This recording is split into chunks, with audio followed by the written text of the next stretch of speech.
प्रिय विद्यार्थियों, मैं सुनील प्रभाकर हमारे YouTube चैनल प्रभाकर क्लासेज पर आपका हार्दिक स्वागत करता हूं। आज हम हिंदी व्याकरण में संज्ञा और उसके भेदों के बारे में विस्तार से पढ़ेंगे।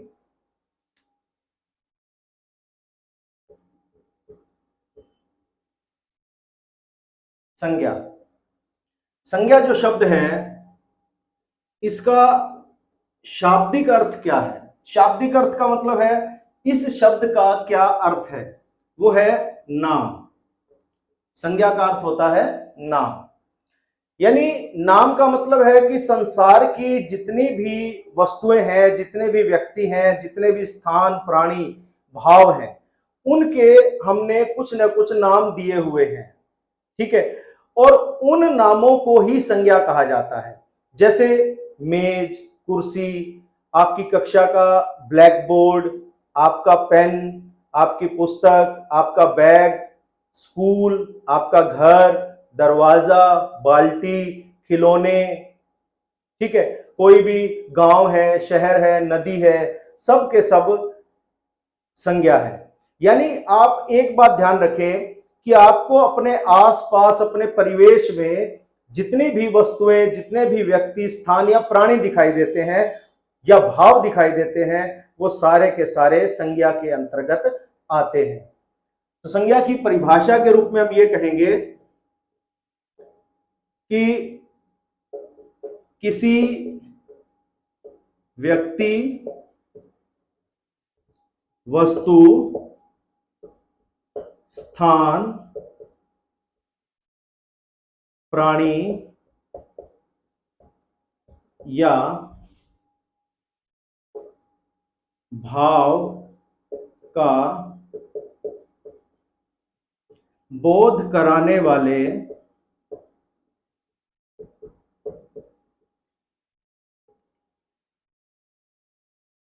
विकारी शब्दों को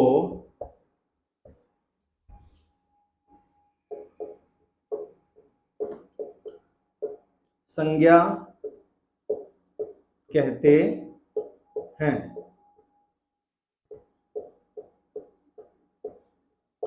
जैसे किसी व्यक्ति, वस्तु, स्थान, प्राणी या भाव का बोध कराने वाले विकारी शब्दों को, यहां मैंने विकारी शब्द क्यों जोड़ा है, मैंने आपको शब्द और पद की वीडियो में बताया था कि संज्ञा, सर्वनाम, विशेषण और क्रिया, ये चारों पद विकारी होते हैं क्योंकि इनके रूप में परिवर्तन हो जाता है। तो यही हमने यहां लिखा है, बोध कराने वाले विकारी शब्दों को संज्ञा कहते हैं। जैसे पुस्तक, नदी, पर्वत,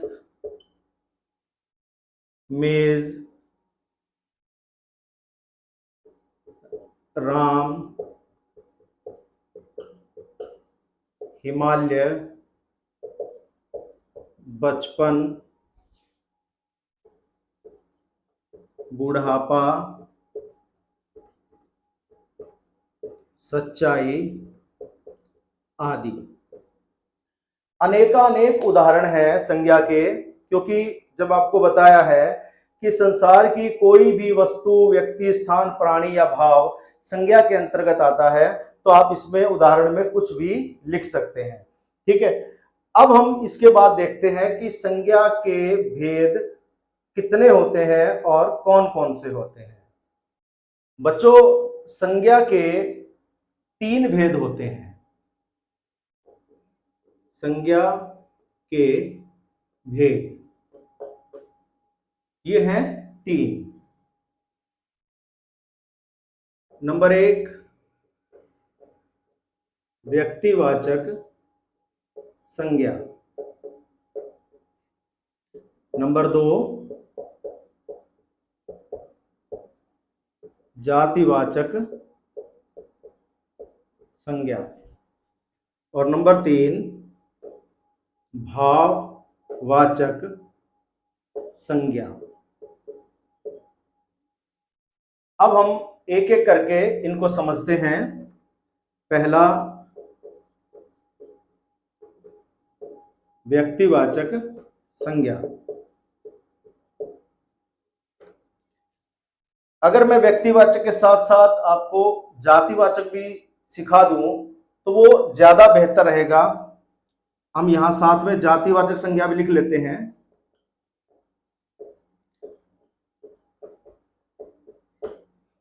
क्योंकि इन दोनों को साथ साथ रखने से दोनों को समझना बहुत आसान हो जाता है। व्यक्तिवाचक संज्ञा और जातिवाचक संज्ञा क्या है? संसार के जितने भी व्यक्ति हैं, वस्तु है, स्थान है या प्राणी है, भाव नहीं करेंगे हम, भाव संज्ञा के तीसरे भेद भाववाचक संज्ञा के अंतर्गत आएगा। तो संज्ञा की परिभाषा में हमने जो 5 शब्द पढ़े थे, व्यक्ति, वस्तु, स्थान, प्राणी और भाव, तो उसमें से हम भाव को एक तरफ कर देते हैं, बाकी जो 4 बच गए, व्यक्ति, वस्तु, स्थान और प्राणी, कि संसार की किसी भी व्यक्ति, वस्तु, स्थान, प्राणी का यदि नाम दिया हुआ है तो वह व्यक्तिवाचक संज्ञा के अंतर्गत आएगा। और यदि किसी व्यक्ति, वस्तु, स्थान, प्राणी का नाम नहीं दिया हुआ परंतु वो व्यक्ति, वस्तु, स्थान या प्राणी ही दिए हुए हैं तो वह जातिवाचक संज्ञा के अंतर्गत आएंगे। कैसे? जैसे मान लो एक लड़की है और उसका नाम है सीमा, और यहां मैं लिख देता हूं कि ये सीमा क्या है? सीमा एक लड़की है। तो लड़की है, अगर हम लड़की शब्द का प्रयोग करते हैं तो वह जातिवाचक संज्ञा के अंतर्गत आएगा। और अगर हम सीमा शब्द का प्रयोग करते हैं जो कि इस लड़की का नाम है तो सीमा व्यक्तिवाचक संज्ञा के अंतर्गत आएगा। यानी कि आपने सीधा जो वो थी, एक व्यक्ति थी, वो व्यक्ति ही लिख दिया तो जातिवाचक है, अगर आपने उसका नाम लिख दिया तो व्यक्तिवाचक है। ऐसे ही किसी लड़के के बारे में हम यूं कहें लड़का या आदमी या पुरुष या व्यक्ति, ऐसा शब्द हम लिखें और उसकी जगह हम उसका नाम लिख दें कि उसका नाम है मोहन, तो मोहन जो शब्द होगा ये व्यक्तिवाचक होगा क्योंकि ये एक व्यक्ति का नाम है, ये नाम नहीं है। ये उसकी जाति का बोध कराता है क्योंकि लड़का कहने से कोई भी लड़का हो सकता है। जैसे हम किसी को कहें कि एक लड़के को बुलाओ, तो एक लड़के को बुलाओ का मतलब है कि किसी भी लड़के को बुलाया जा सकता है क्योंकि वो पूरा लड़का जाति का बोध करा रहा है, वो लड़के शब्द। और अगर हम ये कहें कि उस कमरे में से राकेश को बुलाओ, मोहन को बुलाओ, गोपाल को बुलाओ, तो वहां राकेश, मोहन या गोपाल ये विशेष हो गया, ये उसका नाम हो गया किसी लड़के का। हर लड़का राकेश, मोहन या गोपाल नहीं हो सकता, तो इसलिए नाम होने के कारण वह व्यक्तिवाचक संज्ञा होगा और नाम न होने के कारण ये जातिवाचक संज्ञा होगा। जैसे हम कहें कि नदी बह रही है, नदी बह रही है, तो नदी कौन सी नदी? वो कोई भी नदी हो सकती है, तो नदी जातिवाचक संज्ञा है। लेकिन अगर हम ये कहें कि यमुना बह रही है, यमुना का जल स्तर बढ़ गया, तो यमुना इस नदी का नाम हो गया।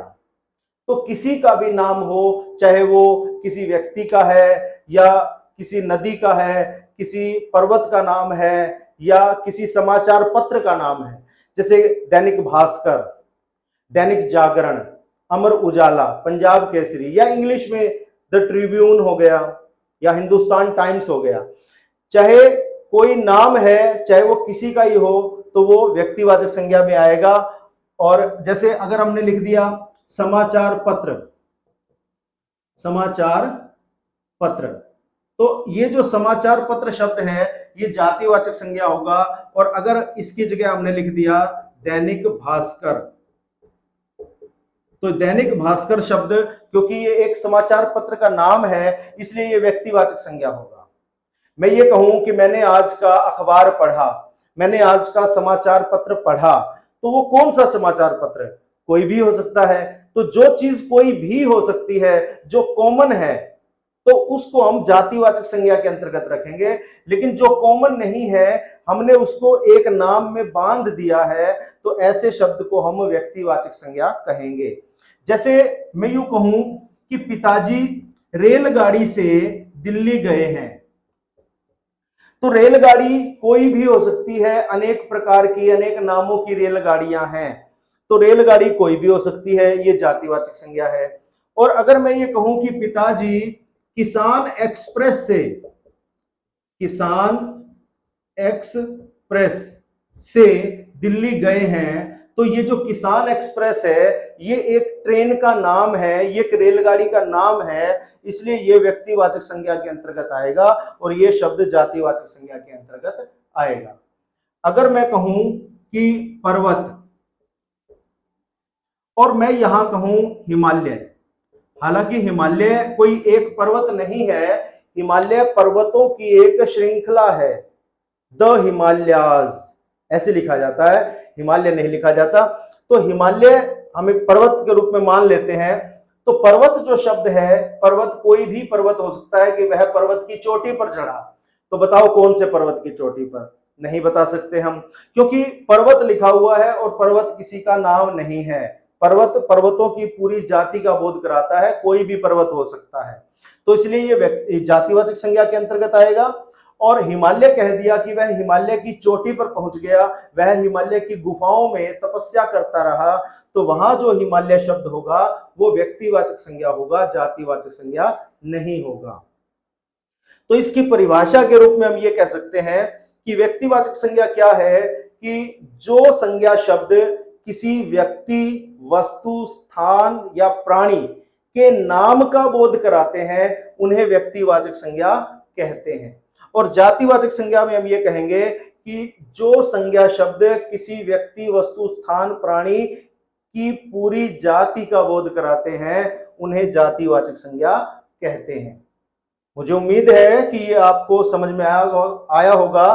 दोनों में जो एक हमने अंतर करके समझाया उससे आपको और ज्यादा स्पष्ट हुआ होगा। इसके बाद अब हम भाववाचक संज्ञा के भेद को देखते हैं। भाववाचक संज्ञा, तो ये संज्ञा का तीसरा भेद है। भाववाचक संज्ञा क्या है? जो संज्ञा शब्द किसी व्यक्ति, प्राणी या किसी पदार्थ के भाव, गुण, दोष, दशा, अवस्था या संकल्पना का बोध कराते हैं उन्हें भाववाचक संज्ञा कहते हैं। जो संज्ञा शब्द किसी व्यक्ति, प्राणी या पदार्थ के भाव, गुण, स्वभाव, दशा, अवस्था या संकल्पना का बोध कराते हैं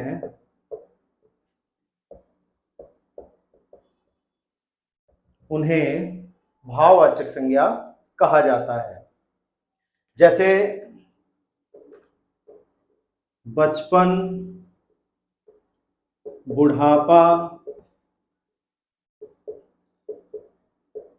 ईमानदारी,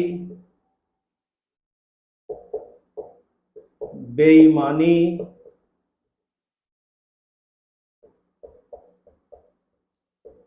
साहस,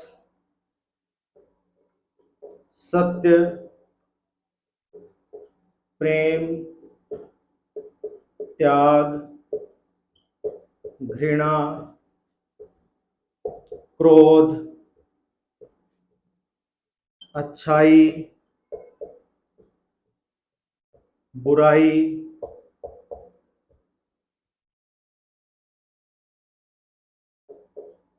कोमलता, सरलता आदि। इसके भी अनेकानेक उदाहरण हो सकते हैं, मैंने कुछ मुख्य उदाहरण लिखे हैं। तो ये सब के सब भाववाचक संज्ञा के अंतर्गत आते हैं। भाववाचक संज्ञाएं जो होती हैं वो किसी व्यक्ति के अंदर निहित भाव को, गुण को, दोष को, उसकी अवस्था को, दशा को या संकल्पना को, संकल्पना का मतलब है धारणा, कि उसकी धारणा का बोध कराते हैं। तो ये ऐसे शब्द होते हैं जो अमूर्त हैं। अमूर्त का मतलब है कि जिनका कोई रूप आपको दिखाई नहीं देगा, जिसे आप छू नहीं सकते, ये केवल भाव होते हैं। ठीक है, तो ये भाववाचक संज्ञा के अंतर्गत आते हैं। तो ये सब के सब आप देखिए ये भाववाचक संज्ञा हैं। इनमें से कुछ भाववाचक संज्ञाएं ऐसी हैं जो अपने मूल रूप में है, जो मूल शब्द है, मूल भाववाचक संज्ञा कहते हैं उसे। और कुछ शब्द ऐसे हैं जो किसी मूल शब्द में, जैसे हमने एक टॉपिक पढ़ा था मूल या रूढ़ शब्द, तो कुछ शब्द ऐसे हैं जो मूल शब्द में कोई उपसर्ग या प्रत्यय लगाने से बनी है। ठीक है, तो दो प्रकार की भाववाचक संज्ञाएं होती हैं। एक होती है मूल भाववाचक संज्ञाएं, मूल या रूढ़ भाववाचक संज्ञा, और दूसरी होती है यौगिक या व्युत्पन्न भाववाचक संज्ञा। यानी मूल भाववाचक संज्ञा तो वो हो गई जो किसी उपसर्ग या प्रत्यय के लगने से नहीं बनी, जो भाववाचक संज्ञा अपने मूल रूप में है। जैसे ये शब्द है सत्य, प्रेम, घृणा, त्याग, क्रोध, ऐसे और भी उदाहरण हैं। तो ये जो सारे शब्द हैं ये मूल भाववाचक संज्ञाएं हैं, ये भी। और यौगिक, जैसे ये बच्चा शब्द में पन प्रत्यय लगकर बचपन शब्द बना। ठीक है, ये बूढ़ा शब्द में आपा प्रत्यय लगने से बुढ़ापा बना। ये ईमान शब्द में, ईमानदार शब्द में ई प्रत्यय लगने से ईमानदारी शब्द बना, तो ये भी भाववाचक संज्ञा है। ये बेईमान शब्द में ई प्रत्यय लगने से बेईमानी भाववाचक संज्ञा बनी। ये अच्छा विशेषण था, लेकिन अच्छा शब्द में आई प्रत्यय लगने से अच्छाई बना, और बुरा शब्द में आई लगने से बुराई बना। कोमल में ता प्रत्यय लगने से कोमलता बना, और सरल में ता प्रत्यय लगने से सरलता बना। तो ये जो मैंने नीले मार्कर से जिनको रेखांकित किया है, ये सारे के सारे यौगिक या व्युत्पन्न भाववाचक संज्ञाएं हैं, क्योंकि ये किसी प्रत्यय के जुड़ने से बनी हैं। और जो बाकी हैं वो मूल भाववाचक संज्ञाएं हैं, जो अपने आप में मूल है, किसी प्रत्यय के लगने से नहीं बनी। अभी हमने पढ़ा कि भाववाचक संज्ञाएं दो प्रकार की होती हैं। ठीक है, अब हम देखेंगे कि भाववाचक संज्ञाएं कितने प्रकार के शब्दों से बनती हैं। भाववाचक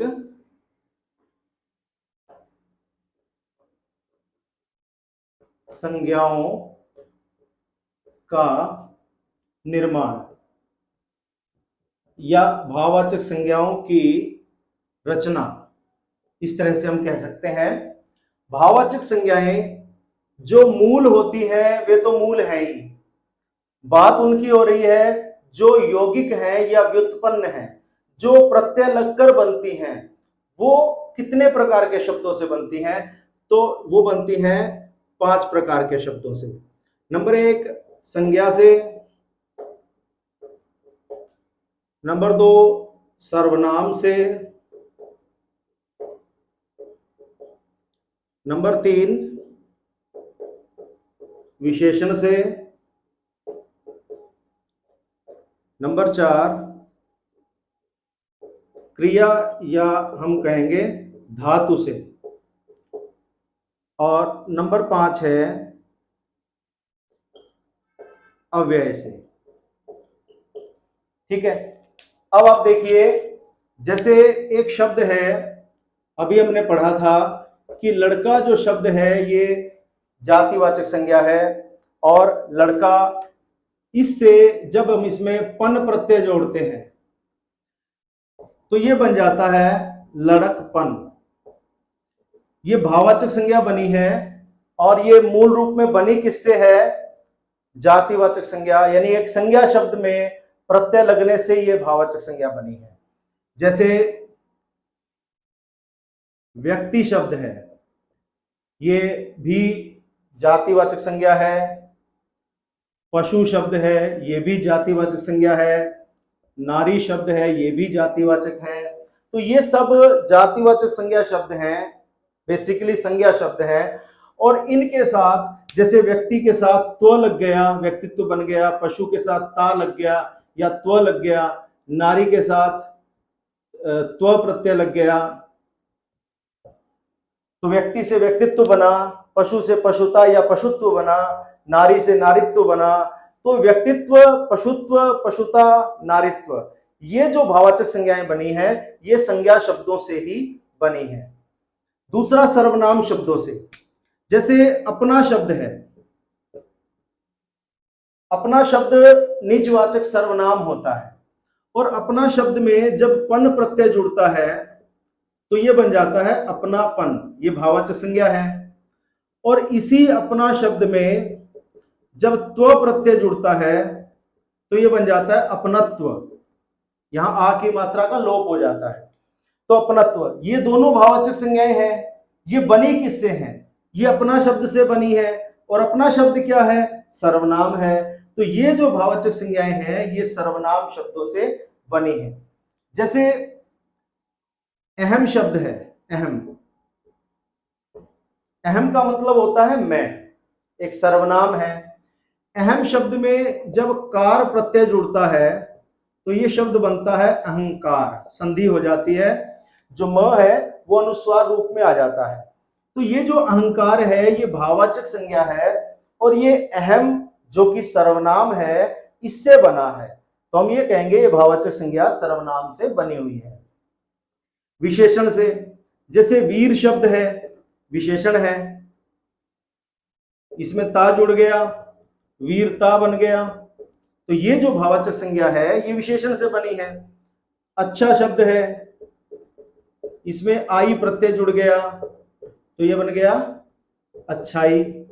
भला शब्द में भलाई, बुरा शब्द में बुराई, अच्छा सच्चा शब्द में आई जुड़ गया तो सच्चाई बन गया। या ईमानदार शब्द भी विशेषण है और ईमानदार शब्द में ई प्रत्यय जुड़ने से ईमानदारी बना, तो वो भाववाचक संज्ञा भी विशेषण से ही बनी है।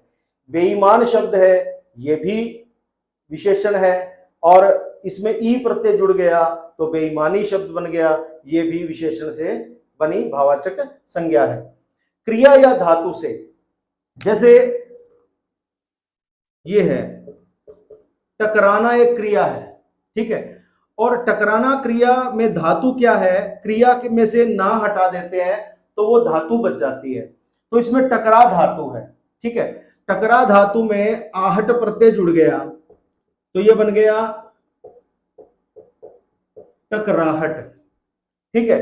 तो टकराहट जो शब्द है, ये भाववाचक संज्ञा है और ये भी क्रिया से बना है।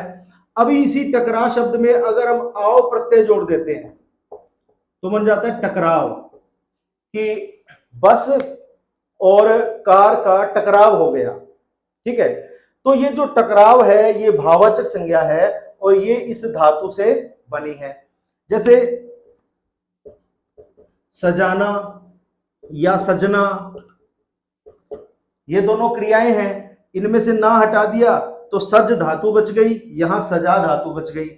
और जब इसमें आवट प्रत्यय जोड़ते हैं तो ये बन जाता है सजावट। तो ये भी क्रिया या धातु से बनी हुई भाववाचक संज्ञा है। जैसे लिखना क्रिया है,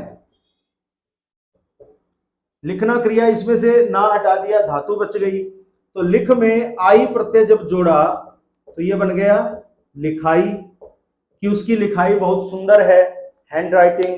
तो लिखाई जो शब्द है, ये भी भाववाचक संज्ञा है, ये भी क्रिया से बनी है। अब हम बात करते हैं अव्यय से। जैसे दूर शब्द है, दूर शब्द, समीप शब्द, निकट शब्द, ये सारे के सारे अव्यय के अंतर्गत आते हैं। ये अव्यय का एक भेद है क्रिया विशेषण, और क्रिया विशेषण का एक भेद है स्थानवाचक क्रिया विशेषण। तो ये स्थानवाचक क्रिया विशेषण के अंतर्गत ये शब्द आते हैं, यानी बेसिकली ये अव्यय है। अब इस दूर शब्द में जब ई प्रत्यय जुड़ा तो ये बन गया दूरी। समीप शब्द में ता प्रत्यय जुड़ा तो बन गया समीपता, और निकट शब्द में ता प्रत्यय जुड़ा तो बन गया निकटता। तो ये दूरी, समीपता और निकटता भाववाचक संज्ञाएं हैं और ये अव्यय शब्दों से बनी है। तो इस प्रकार हम कह सकते हैं कि जो भाववाचक संज्ञाओं की रचना होती है, उनका जो निर्माण होता है वो 5 प्रकार के शब्दों से होता है। संज्ञा से, सर्वनाम से, विशेषण से, क्रिया या धातु से और अव्यय शब्दों से। अब बच्चों हम ये देखते हैं कि जो जातिवाचक संज्ञा है उसके अंतर्गत 2 संज्ञाएं और आती हैं। वो कौन सी हैं? पहली है द्रव्यवाचक संज्ञा और दूसरी है समूहवाचक संज्ञा।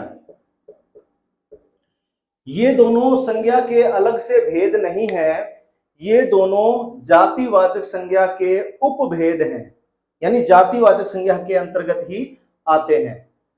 ये क्या है? पहला द्रव्यवाचक संज्ञा, इसको आप समझिए। ये जो द्रव्य शब्द है ये द्रव नहीं है, द्रव।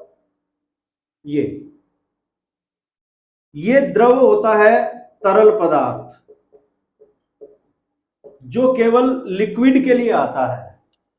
यह है द्रव्य। द्रव्य का अर्थ होता है पदार्थ, यानी ऐसा पदार्थ जिससे कोई वस्तु बनी है। द्रव्यवाचक संज्ञा कहते हैं जो संज्ञा शब्द किसी ऐसे पदार्थ का बोध कराते हैं जिससे कोई वस्तु, कोई चीज बनी है। ऐसे शब्दों को द्रव्यवाचक संज्ञा कहा जाता है। द्रव्यवाचक के अंतर्गत आते हैं सोना, चांदी। ये सोना क्रिया वाला सोना नहीं है, स्लीप नहीं है, ये है गोल्ड जिससे कोई आभूषण बनता है।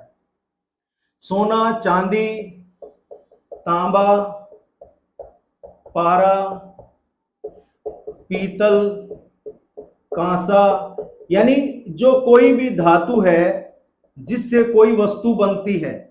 स्टील, लकड़ी, जैसे लकड़ी से फर्नीचर बनता है, ठीक है। या हमारी जो घर की चीजें हैं, जैसे मान लो गुड़ है, चीनी, चावल, तेल, घी आदि। आप देखेंगे द्रव्यवाचक संज्ञा के अंतर्गत केवल वही चीजें आती हैं जिनको मापा, नापा या तोला जा सकता है, यानी कि जिनका माप, नाप या तोल होता है, जिनका कोई परिमाण होता है, उसको हम द्रव्यवाचक संज्ञा के अंतर्गत रखते हैं। लोहा भी इसी के अंतर्गत आएगा, ठीक है। तो ये है सोना, चांदी, तांबा, पारा, पीतल, कांसा, स्टील, लोहा, लकड़ी, गुड़, चीनी, चावल, तेल, घी, नमक इत्यादि और भी चीजें जिनको हम या तो मापते हैं या नापते हैं या जिसका हम वेट करते हैं, तौलते हैं, ऐसी चीजों को द्रव्यवाचक संज्ञा के अंतर्गत रखते हैं और इनको पदार्थवाचक संज्ञा भी कहते हैं। पदार्थवाचक संज्ञा ये कुछ अलग नहीं है, द्रव्यवाचक संज्ञा ही पदार्थवाचक संज्ञा कहलाती है।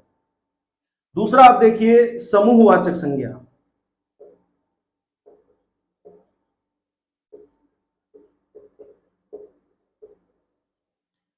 समूहवाचक संज्ञा क्या है कि जो संज्ञा शब्द किसी एक व्यक्ति, वस्तु, स्थान या प्राणी का बोध नहीं कराते, बल्कि अनेक व्यक्तियों, वस्तुओं, प्राणियों के समूह का बोध कराते हैं, ऐसे शब्दों को समूहवाचक संज्ञा कहा जाता है। जैसे सेना, पुलिस, कक्षा, परिवार, सभा, समिति, दल, गण, परिषद, भीड़, जनता, झुंड, काफिला आदि। और भी शब्द हो सकते हैं, जैसे मंडल शब्द है, वो इसमें मैंने लिखा नहीं। और भी अनेक शब्द हैं जो समूहवाचक। अब आप देखिए कि सेना, सेना किसको कहते हैं? सेना कोई एक सैनिक, एक सोल्जर को सेना नहीं कहते। सेना सैनिकों के समूह का नाम है। पुलिस सिपाहियों के समूह का नाम है। कक्षा विद्यार्थियों के समूह का नाम है। परिवार सदस्यों का समूह होता है। सभा भी लोगों का समूह है। समिति, दल, गण, परिषद, ये सब लोगों के समूह को कहते हैं। भीड़ भी लोगों का समूह है। जनता, जनता ने ऐसा कहा, तो जनता का मतलब किसी एक व्यक्ति ने नहीं, लोगों के समूह ने ऐसा कहा। झुंड भी लोगों का समूह है। और काफिला लोगों का भी हो सकता है, ऊंटों का भी हो सकता है। तो इस तरह से ये जो सारे शब्द हैं, आप बिल्कुल आपको समझ में आएगा कि ये किसी ना किसी समूह का ही बोध करा रहे हैं। जैसे हमने जातिवाचक संज्ञा में जब पढ़ा था, तो उसमें हमने पढ़ा लड़का। अब लड़का जो शब्द है वो एक व्यक्ति जरूर है, लेकिन वो समूह का बोध नहीं कराता। पुस्तक शब्द है, वो एक पुस्तक है, वो किसी समूह का बोध नहीं करा रही कि पुस्तक जो है हम यूं कहेंगे कि किसी का समूह है। नहीं, समूह नहीं है। पेड़ किसी का समूह नहीं है। नगर, देश किसी का समूह नहीं है। लेकिन जो समूहवाचक संज्ञा है, इसमें सारे शब्द ऐसे हैं जो लोगों के समूह का बोध कराते हैं। तो इस प्रकार जातिवाचक संज्ञा के अंतर्गत ये दो उपभेद और आते हैं, द्रव्यवाचक और समूहवाचक संज्ञा। तो प्यारे बच्चों, संज्ञा की इस वीडियो में आपने संज्ञा और उसके भेदों और जातिवाचक संज्ञा के उपभेदों और भाववाचक संज्ञा की रचना किस प्रकार होती है आदि के बारे में विस्तार से पढ़ा। अभी ये संज्ञा का पूरा टॉपिक नहीं है, अभी इसमें कुछ और शेष है जो आपको अगली वीडियो में देखने को मिलेगा। तो अगली वीडियो में एक नए टॉपिक के साथ फिर से मिलेंगे। धन्यवाद।